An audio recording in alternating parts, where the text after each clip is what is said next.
Bonjour à tous, ravi de vous retrouver en ce jour pour notre nouveau culte. Alors dans un format toujours visio par la force des choses, hein. Nous sommes toujours en confinement, alors toujours privé de se voir les uns les autres, réunis via écran interposé, mais bon, voilà, le Seigneur sait pourquoi, en tout cas laissons-lui encore une fois la maîtrise du temps, la maîtrise des circonstances.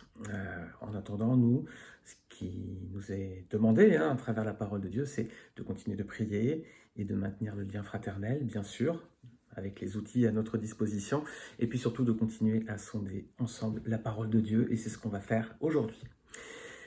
Je vais faire auparavant quelques courtes annonces avant d'apporter le message. Donc, on va simplement rappeler les rencontres de l'Église, donc qui sont toujours dans ce format un peu particulier. Plusieurs rencontres sont disponibles en ligne. Donc là, vous êtes sur la chaîne YouTube, donc il y a plusieurs rencontres qui sont également dessus. Je vais y venir. Avant, j'aimerais rappeler que après ce culte entre guillemets, il y aura une réunion de prière via Zoom. Donc vous pouvez nous rejoindre, vous avez normalement reçu le lien, si vous n'avez pas eu, contactez-nous et puis on vous le transmettra. Il y a un enseignement également pour les enfants qui est disponible sur notre chaîne YouTube, donc dès le samedi après-midi, en général est à disposition, donc vous pouvez tout à fait y accéder à tout moment, et notamment peut-être le dimanche matin pour les plus petits. Là, cet enseignement est sur la chaîne YouTube. Aujourd'hui, à 14 heures, on a également notre rencontre de couple. Alors aujourd'hui, c'est-à-dire dimanche 10 mai 2020, voilà. Il y a une réunion pour les couples juste après à 14 heures. Donc on se retrouve également via Zoom, toujours le même lien, c'est celui qui sera utilisé pendant toute la durée du confinement. Sinon, parmi les autres rencontres, alors j'y viens. Donc ça, c'est le programme classique hebdomadaire. Donc et dans l'ordre chronologique, donc étude biblique le mercredi à 17h30 via l'application Zoom toujours. On est dans la Genèse, on est en train d'étudier ensemble ces textes très très riches de l'Ancien Testament, mais qui sont vraiment encore parlants pour nous aujourd'hui. Donc mercredi 17h30. La cellule de maison, donc ça c'est les vendredis à 19h, alors via Zoom, puis via YouTube dans un premier temps, puis Zoom ensuite. Voilà, vous pouvez ensuite avoir accès à Zoom pour échanger et compléter le partage. Le groupe de jeunes en alternance avec les préados métanoïa, donc c'est le samedi après-midi. Le groupe de jeunes, c'est 18h via Zoom. Les préados, c'est toujours via Zoom, mais à 17h30, un petit peu plus tôt pour eux. Alors n'hésitez pas à nous suivre sur les réseaux sociaux, nous retrouver sur notre site web www.ebbn.org. On est également sur les réseaux sociaux, donc YouTube, vous êtes dessus, Facebook, Instagram et Twitter avec le pseudo EBB Nice, EBB pour Église Biblique Baptiste de Nice. Vous pouvez également vous abonner à notre chaîne YouTube. Alors vous avez un petit bouton là, c'est marqué, regardez bien, c'est marqué là juste en bas, s'abonner, c'est en rouge. Cliquez dessus, comme ça vous permet d'être tenu informé de toutes les différentes cultes ou messages ou rencontres qui peuvent être publiés via ce canal. Et puis également, c'est très intéressant parce qu'il nous faut 100 abonnés pour pouvoir avoir une adresse personnalisée youtube.com/ebbnice. Alors, on a besoin de 100 fans, on est à peu près à 59. Alors, si vous faites tous un petit effort ou un petit geste symbolique de vous abonner, on va certainement bondir et dépasser les 100. Donc, voilà, si vous le souhaitez, en tout cas, on vous invite à le faire, ça nous rendrait un petit service. Voilà, avant le message, on va se tourner déjà vers le Seigneur dans la prière. Seigneur notre Dieu, c'est un temps particulier, mais c'est un temps que tu maîtrises, et nous sommes en paix, confiants et dans la joie de pouvoir nous réunir malgré tout à distance et de pouvoir sonder ensemble tes Écritures. Bénis Seigneur ce partage autour de ta parole. C'est toi qui l'as écrite, cette parole. Donne-nous juste, Seigneur, la grâce de pouvoir la comprendre et de la partager ensemble. Nous t'en prions, dans le nom de Jésus-Christ. Amen. Chers amis, on continue donc dans 2 Corinthiens. Alors, on va finir le chapitre 1er, on va finir les derniers versets, donc c'est les versets 15 à 24. On va lire ce passage. Dans cette persuasion, dit Paul, je voulais aller d'abord vers vous, afin que vous ayez une seconde faveur. Je voulais passer chez vous pour me rendre en Macédoine, puis revenir de la Macédoine chez vous, et vous m'auriez fait accompagner en Judée. Est-ce qu'en voulant cela, j'ai donc usé de légèreté? Ou bien mes résolutions sont-elles des résolutions selon la chair, de sorte qu'il y a en moi le oui et le non?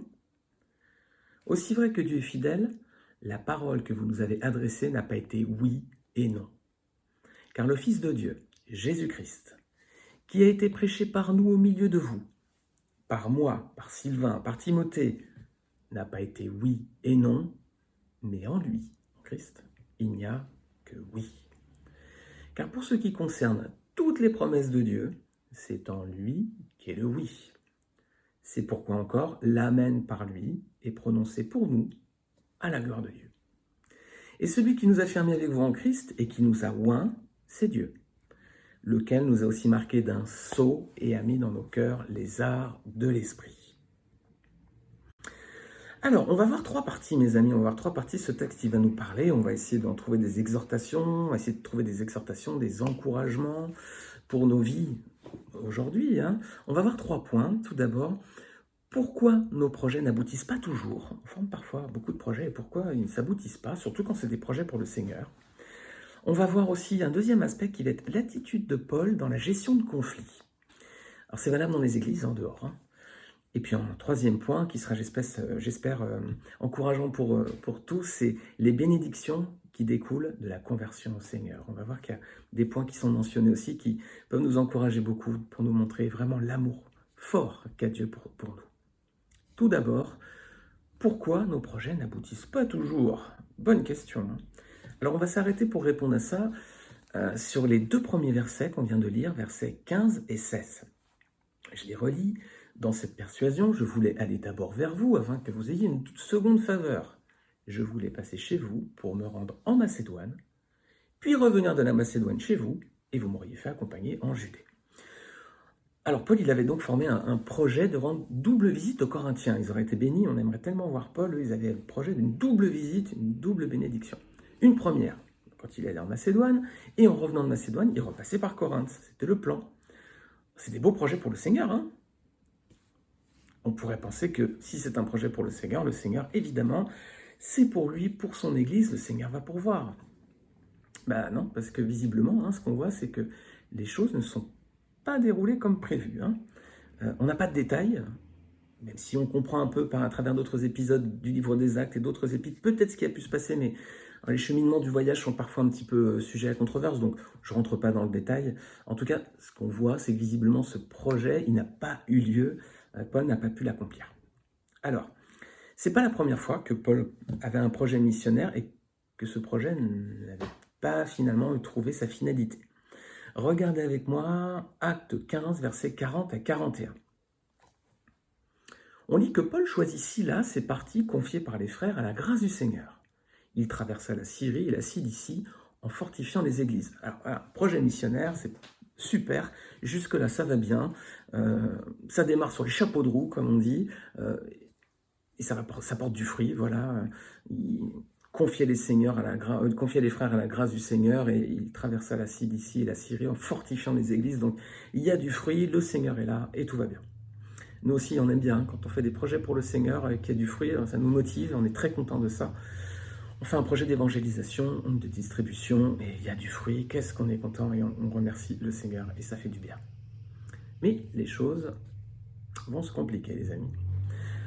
Regardez un tout petit peu plus loin, toujours Actes, chapitre 16, versets 4 à 8, c'est la suite de ce voyage. Dans les villes où il passait, il transmettait aux frères les décisions prises par les apôtres et les anciens de Jérusalem, en recommandant de les respecter. Les églises se fortifiaient dans la foi et augmentaient en nombre chaque jour. Du fruit, gloire à Dieu. La suite. Empêchés par le Saint-Esprit d'annoncer la parole en Asie, ils traversèrent la Phrygie et la Galatie.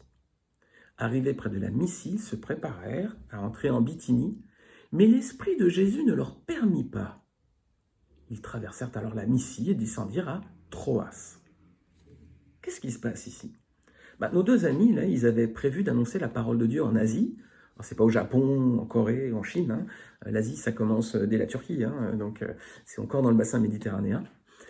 Ils avaient prévu d'annoncer la parole en Asie, mais c'était visiblement pas le plan de Dieu. Car on lit qu'ils ont été empêchés, pas par les hommes, mais par le Saint-Esprit lui-même. C'est Dieu qui s'oppose à ce projet.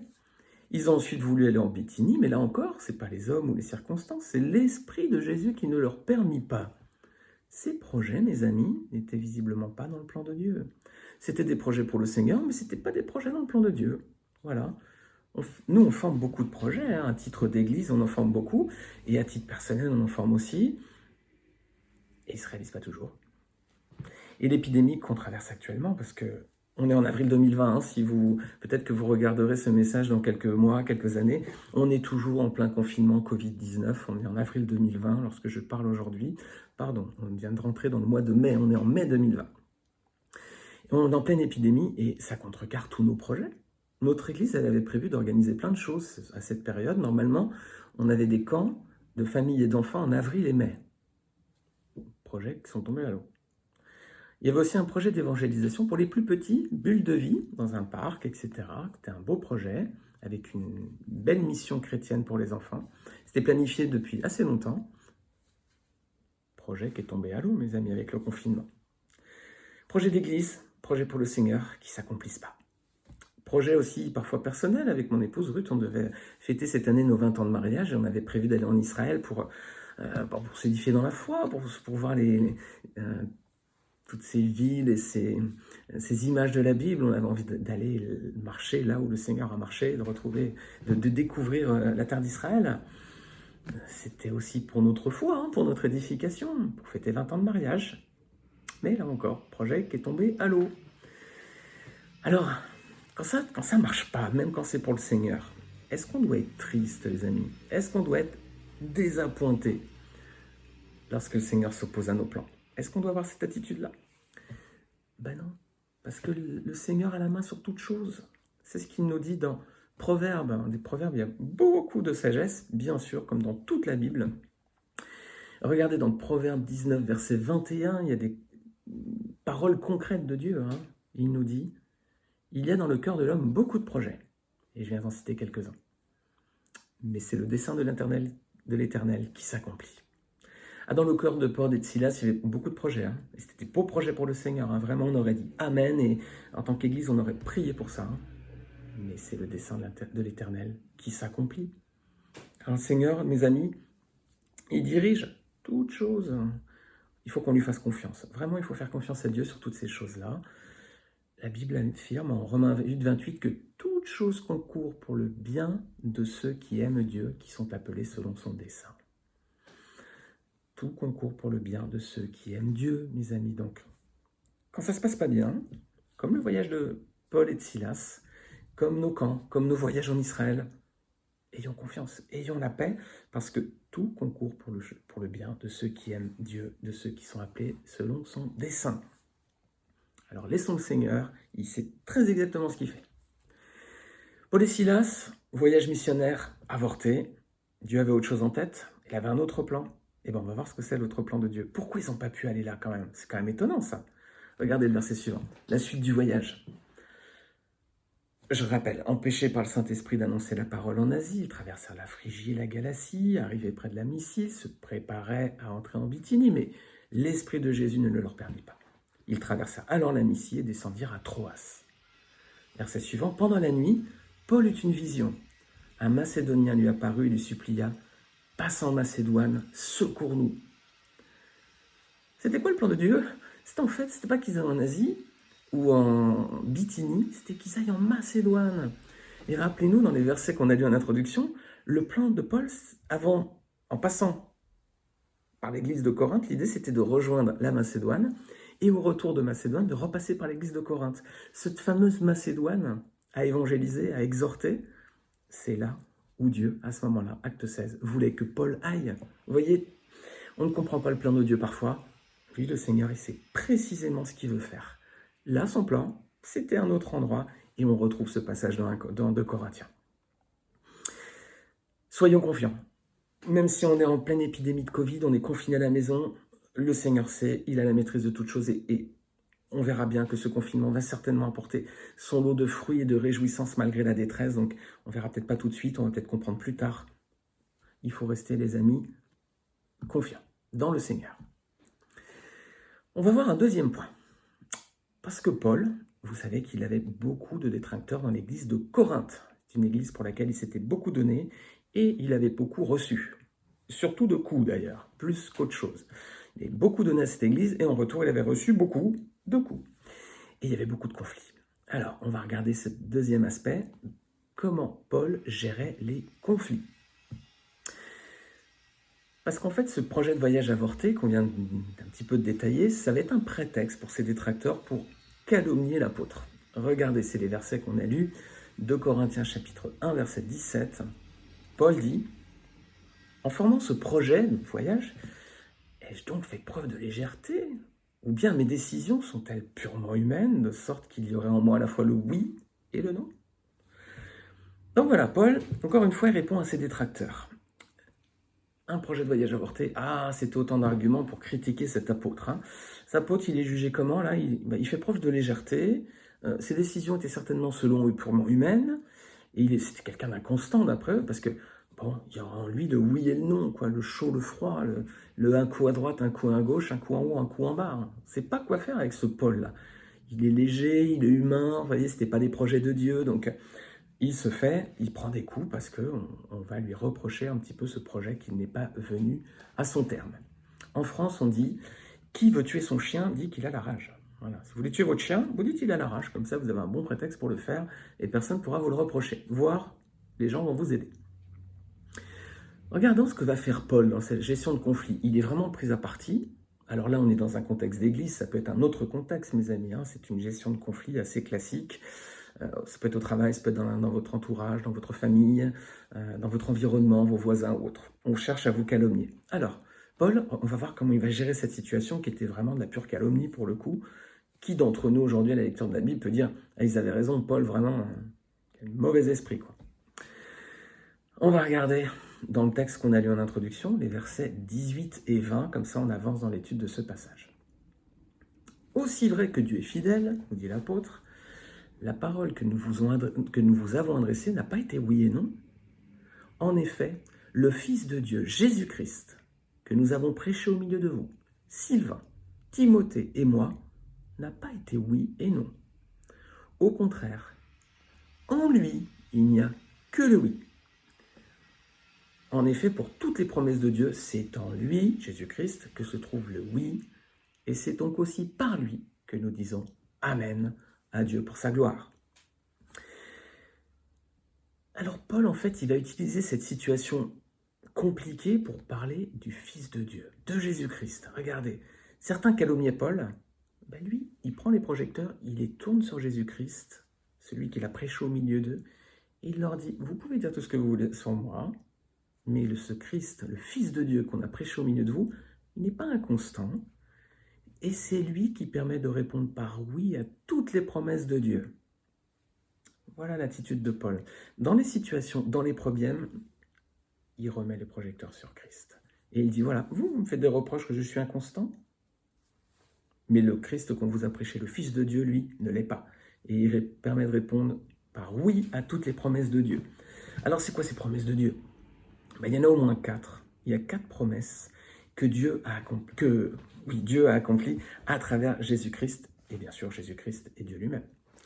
4 promesses, au moins 4. Tout d'abord, une promesse de rédemption. Oui, c'est Jésus-Christ qui a tout payé sur la croix, mes amis. Tout. Regardez avec moi, Romains chapitre 5, versets 6 à 8. Une première promesse à laquelle Jésus permet de répondre par oui, une promesse de rédemption. Romains chapitre 5. En effet, alors que nous étions encore sans force, Christ est mort pour des pécheurs au moment fixé. À peine mourrait-on pour un juste. Peut-être accepterait-on de mourir pour quelqu'un de bien. Mais voici comment Dieu prouve son amour envers nous. Alors que nous étions encore des pécheurs, Christ est mort pour nous. Voilà. Cette rédemption qui était promise depuis très longtemps, depuis la première chute de l'histoire de l'humanité avec Adam et Ève, il y avait déjà une promesse de rédemption, un rédempteur. Et maintenant, voilà, la Bible confirme, nous avons la révélation via le Nouveau Testament que c'est par Jésus-Christ que ceci devait être accompli. Ensuite, deuxième promesse de Dieu qui permet, par la mort de Jésus-Christ, par la vie de Jésus-Christ, par la résurrection de Jésus-Christ, de répondre oui, c'est une promesse de salut. C'est en Jésus-Christ et en Jésus-Christ seul, le Fils de Dieu, mort sur la croix pour nous, que nous pouvons être sauvés. Regardez avec moi, c'est dans Actes, chapitre 4, verset 12. Il n'y a de salut en aucun autre, car il n'y a sous le ciel aucun autre nom qui ait été donné parmi les hommes, par lequel nous devions être sauvés. Mes amis, ne cherchez pas ailleurs. Ce ne sera pas dans votre argent, dans la philosophie, dans le bouddhisme, dans la réincarnation, dans je ne sais quoi. Il n'y a sous le ciel aucun autre nom qui n'ait été donné parmi les hommes par lequel nous devions être sauvés. Promesse de rédemption, promesse de salut, mais aussi, troisièmement, promesse de résurrection. Romains chapitre 6, versets 3 à 5. Ignorez-vous que nous tous qui avons été baptisés en Jésus-Christ, c'est en sa mort que nous avons été baptisés? Par le baptême en sa mort, nous avons donc été ensevelis avec lui, afin que comme Christ est ressuscité par la gloire du Père, de même nous aussi, nous menions une vie nouvelle. En effet, si nous avons été unis à lui par une mort semblable à la sienne, nous le serons aussi par une résurrection semblable à la sienne. Donc, Jésus-Christ est le Rédempteur, c'est lui qui a payé les erreurs que nous avions faites, c'est lui qui en a payé le prix, c'est la rédemption, c'est lui qui prend notre place. C'est également le salut, donc par lui, si on vient à lui, on est sauvé. Ensuite, il nous promet la résurrection, c'est-à-dire que si on meurt, on va ressusciter, on va revivre. Mais revivre pourquoi? Pour aller où? Eh bien, c'est la quatrième promesse à laquelle Dieu nous permet de répondre par la vie de Jésus-Christ, sa mort et sa résurrection. Donc, c'est une promesse de vie éternelle. Et c'est Jésus qui nous en parle dans Jean chapitre 17, versets 1 à 3. On lit que, après ces paroles, Jésus leva les yeux vers le ciel et dit, Père, l'heure est venue. Révèle la gloire de ton Fils, afin que ton Fils aussi révèle ta gloire. Tu lui as donné pouvoir sur tout être humain, afin qu'il accorde la vie éternelle à tous ceux que tu lui as donnés. Or, la vie éternelle, c'est qu'ils te connaissent, toi, le seul vrai Dieu, et celui que tu as envoyé, Jésus-Christ. Promesse de vie éternelle, les amis. Dieu nous promet que lorsqu'on lui appartient, on ne meurt pas définitivement, on ressuscitera pour la vie éternelle avec lui. La vie éternelle, c'est quoi? Comment? Eh bien, c'est qu'ils te connaissent, toi le seul vrai Dieu, et celui que tu as envoyé, Jésus-Christ. Conclusion, on ne peut pas recevoir la vie éternelle sans connaître le Père. On ne peut pas recevoir la vie éternelle sans connaître le Fils. Il faut connaître le Père et le Fils pour pouvoir recevoir cette vie promise. Un Seigneur Jésus-Christ donc qui permet de répondre oui à au moins ces 4 promesses de Dieu. Rédemption, salut, résurrection, vie éternelle. Est-ce que vous avez donné votre cœur au Fils de Dieu? Est-ce que vous êtes sûr après votre mort d'aller au ciel avec lui? Vous devez passer par Jésus-Christ. Et là, vous en aurez la certitude. Attention, si vous avez cette certitude sans passer par Jésus-Christ, vous faites fausse route, les amis. Si vous pensez que la Bible est la parole de Dieu, c'est ce que la Bible dit. Donc, si ce n'est pas votre choix, la Bible dit, vous faites fausse route, mes amis. Donc, demi-tour, vite, urgemment. Paul, dans les conflits, dans la calomnie, il tourne les projecteurs sur Jésus-Christ. Mais pas seulement, il tourne aussi les projecteurs sur la personne du Père. Regardez les versets suivants qu'on a lus en introduction, on déroule, versets 21 et 22 à présent. « Et celui qui nous a fermés avec vous en Christ, et qui nous a oints, c'est Dieu, lequel nous a aussi marqués d'un sceau et a mis dans nos cœurs les arts de l'esprit. » Alors Paul, il explique quelque chose, il en profite pour développer sa pensée, il explique ici que c'est Dieu le Père qui nous a fermés en Christ. Dieu appelle tous les hommes à la repentance et à être sauvés. C'est ce dont je viens de parler juste avant. Pourquoi Dieu appelle? La Bible nous dit car Dieu veut que tous soient sauvés et parviennent à la connaissance de la vérité. 1 Timothée chapitre 2, verset 4. Dieu veut que tous soient sauvés. C'est son point, il veut que tous les hommes soient sauvés et qu'ils parviennent à la connaissance de la vérité. Pour les personnes qui acceptent ça, qui effectivement répondent à l'appel. Vous vous rappelez quand vous étiez à l'école, à l'armée aussi, peut-être pour ceux qui ont fait l'armée, il y avait l'appel. Vous savez, le matin, il y avait l'appel à l'école, il y avait l'appel à l'armée, présent, Fabrice, présent, Thierry, présent, Marc, etc. On était là, on répondait à l'appel. Si Dieu appelle, vous pouvez aussi ne pas répondre à l'appel. Dieu ne vous oblige pas à le faire. C'est une décision volontaire. Et on voit que Dieu veut que tout soit sauvé. Répondez à l'appel si ce n'est pas le cas, si vous ne l'avez pas encore fait. Quand on répond, positivement, quand on accepte le salut par Jésus-Christ, eh bien Paul nous dit que Dieu va également nous affermir, va affermir notre âme pour qu'on tienne bon jusqu'au bout, les amis. Et ça, c'est malgré les épreuves, malgré les soucis, malgré les plans avortés qu'on a vus au tout début. Alors on fait plein de projets, hein. Parfois ça ne se passe pas comme on pensait, catastrophe, crise du Covid, on perd son travail, on perd son argent, on perd sa santé peut-être. Ce n'est pas du tout les projets qu'on avait prévus en début d'année lorsqu'on s'est dit « bonne année et bonne santé » il y a 3 mois. Aujourd'hui, beaucoup de personnes vont perdre leur travail, ont peut-être perdu leur santé, voire des personnes proches aussi autour d'elles. Beaucoup d'incertitudes économiques. Il y a des épreuves, les amis. Mais Paul dit, voilà, si vous avez donné votre cœur à Jésus-Christ, Dieu va vous affermir. Voilà, au moins, on a cette conviction, cette certitude que le Seigneur restera avec nous. Alors, c'est une période très particulière qu'on traverse, hein, je viens de le dire également. Et bien que ce soit pour nous, les amis, l'occasion de donner un témoignage, de rendre un témoignage qui soit différent. Les hommes sont très préoccupés, très stressés, il y a beaucoup d'angoisse. Eh bien, c'est à nous de nous montrer une autre attitude, les amis, un autre visage, quelle que soit la situation qu'on vit avec le Covid, et je suis conscient que c'est difficile. Mais on doit en profiter pour, contrairement aux hommes, hein, ne pas se montrer inquiet. On doit montrer notre foi, on doit montrer notre assurance. C'est pas parce qu'on est chrétien qu'il n'y a pas d'incertitude, il n'y a pas de crainte, il n'y a pas de doute et il n'y a pas d'épreuve non plus. Hein. Mais simplement, rendons un autre témoignage, un témoignage de foi, de confiance, qu'on est en paix, parce qu'on a le Seigneur. Ça, ce sera déjà un très beau témoignage qu'on pourra rendre. On doit montrer notre assurance dans cette épreuve, montrer que on s'appuie sur un rocher solide, c'est l'Éternel. On n'a pas bâti notre maison sur du sable, on a vraiment pris racine avec le Seigneur et que le Seigneur, il nous aidera à tenir bon. On doit en profiter aussi, comme Paul l'a fait. Il y a des conflits, il y a des épreuves. Tournons les projecteurs sur le Père et le Fils pour montrer l'amour qu'ils ont pour nous. Vraiment ce que ça implique aussi de leur appartenir et de montrer que si on a le Seigneur, eh bien voilà, on va tenir bon.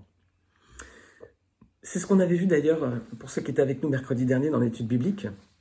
On avait vu une même attitude dans le chapitre 24 de la Genèse. Il y a Abraham qui forme un projet d'épouse pour son fils, Isaac, et il envoie son serviteur, fidèle, lui chercher une épouse en Mésopotamie, dans la maison de son père.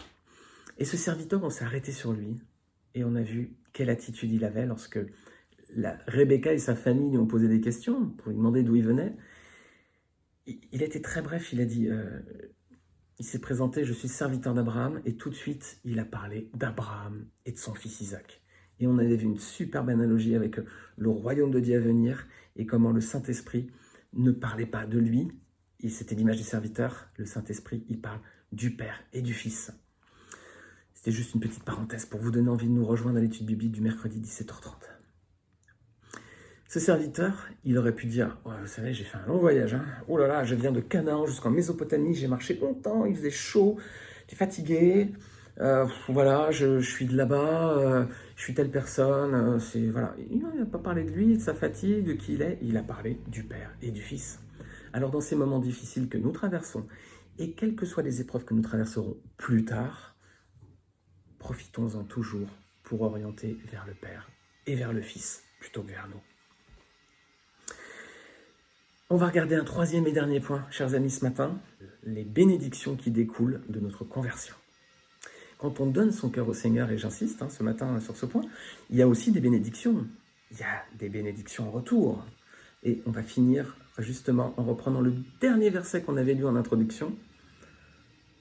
On va voir qu'à travers ce dernier verset, il y a 3 étapes qui découlent lorsque l'on place sa confiance en Dieu.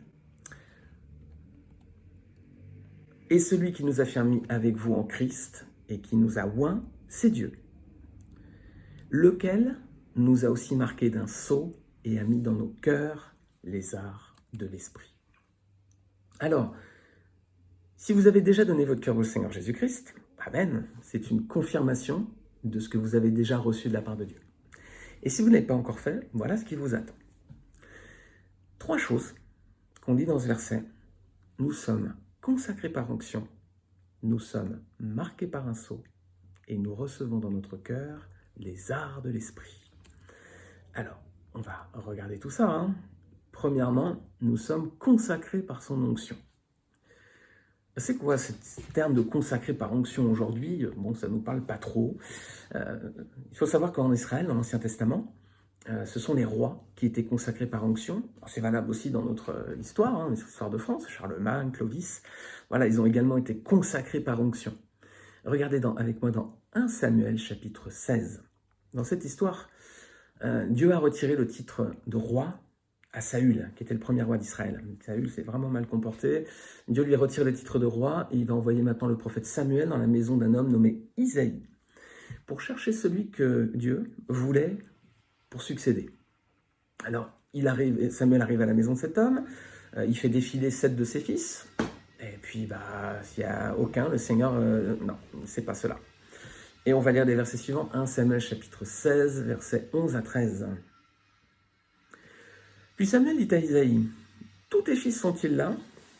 Il répondit, « Il reste encore le plus jeune, mais il garde les brebis. » Alors Samuel dit à Isaïe, « Envoie quelqu'un le chercher, car nous ne prendrons pas place avant qu'il ne soit arrivé. » Isaïe envoya quelqu'un le chercher, il était roux, avec de beaux yeux, une belle apparence.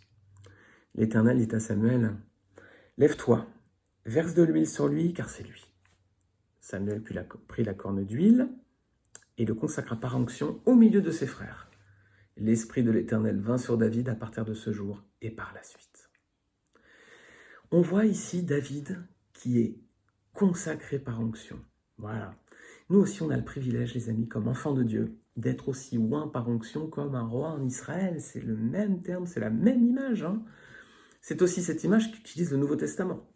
1 Jean, chapitre 2, verset 27, vous allez voir, pour compléter un peu cette idée. Quant à vous, l'onction que vous avez reçue de Christ demeure en vous, et vous n'avez pas besoin qu'on vous enseigne. Au contraire, puisque la même onction vous enseigne sur toute chose, qu'elle est véridique et dépourvue de mensonges, vous demeurerez en lui comme vous l'avez appris. Alors cette onction, vous voyez, elle a une triple fonction. Elle nous enseigne toute chose, elle nous apprend la vérité, et elle nous permet de demeurer ferme en Christ. Alors voilà, premièrement, l'une des premières étapes qui suit notre conversion, c'est qu'on est consacré comme un roi en Israël. On est oint, mes amis. C'est une belle image déjà. Hein.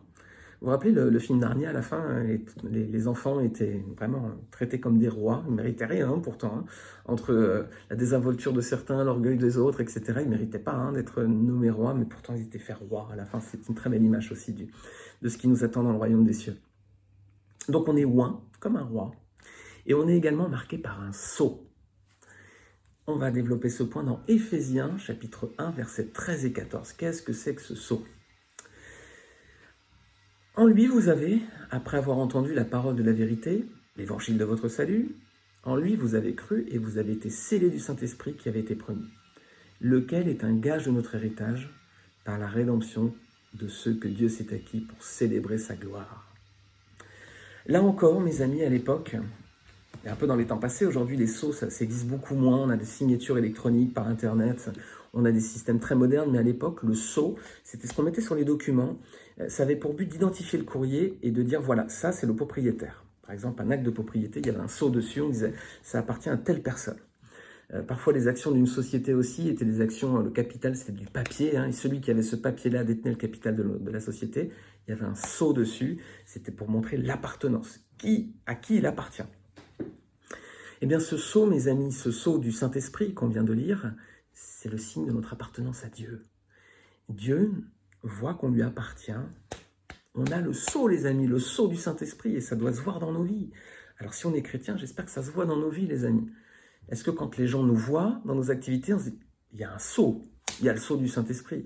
C'est une personne différente. Ah, je le souhaite, j'espère qu'on est irréprochable là-dessus. C'est ce que je dis en faisant la grimace, et vous l'avez vu. Et je parle pour moi-même. Premier point, donc, on est oint comme des rois. Deuxièmement, on est scellé du Saint-Esprit. Voilà, on a le cachet sur nous.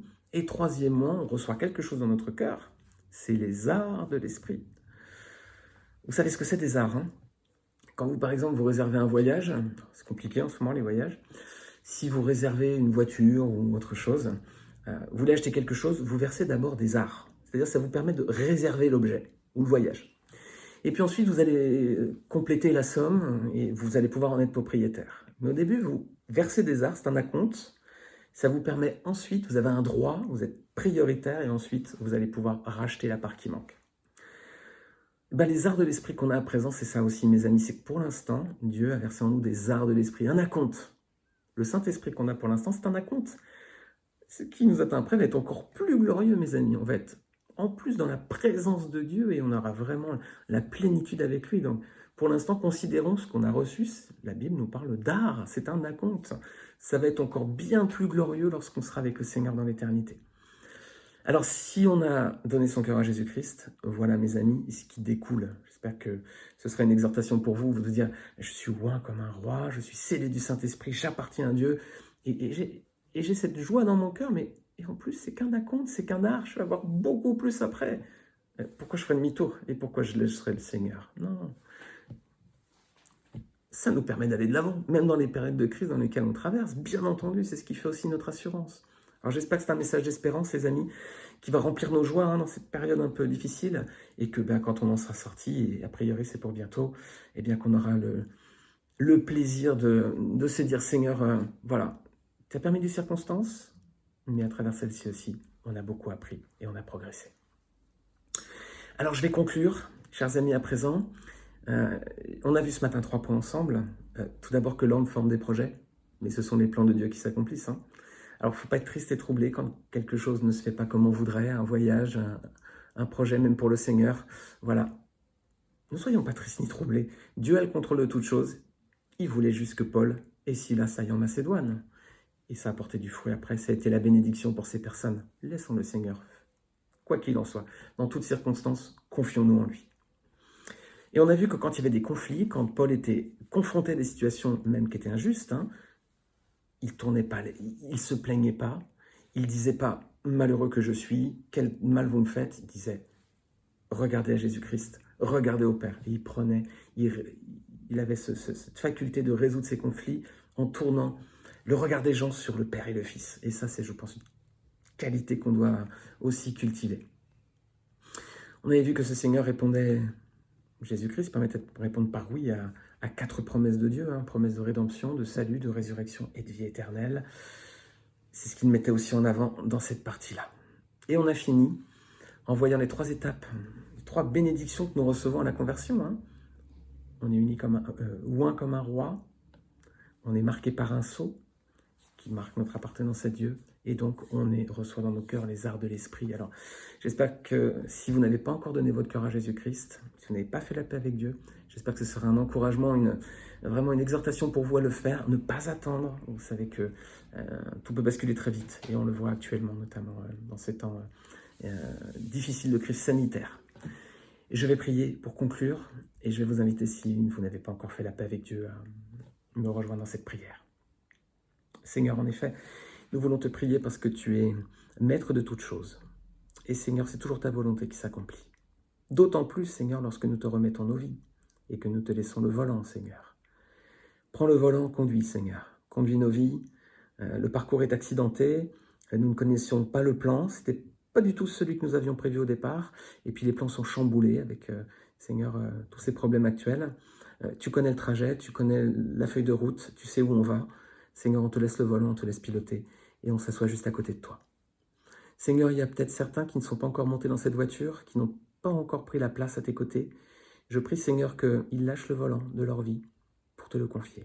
Je prie, Seigneur, pour que vous vous abandonniez à celui qui sait à l'avance où il veut vous conduire. Et là où il veut vous conduire, vous avez vu que c'est bon. Alors, faites-lui confiance. Lâchez les rênes, lâchez les pédales. Laissez-le piloter, asseyez-vous juste à côté, tranquillement. Et soyez comme les enfants dans la voiture, lorsqu'on part en vacances, ils sont assis derrière, et puis ils se reposent sur le conducteur. Puissions-nous en faire tous de même. C'est notre prière, Seigneur, en Jésus-Christ. Amen. Mes amis, on a fini le message. On se retrouve à 11h30 directement sur Zoom pour la réunion de prière. En attendant, bien, si vous n'êtes pas parmi nous, si vous regardez ce message dans quelques temps et que évidemment la réunion sera passée, que le Seigneur vous bénisse dans les jours qui viennent, dans les semaines qui viennent, dans les mois qui viennent, dans les années qui viennent, qu'il bénisse toute votre vie et que vraiment votre jour après jour, vous viviez vraiment dans sa grâce. Que le Seigneur vous bénisse. Amen.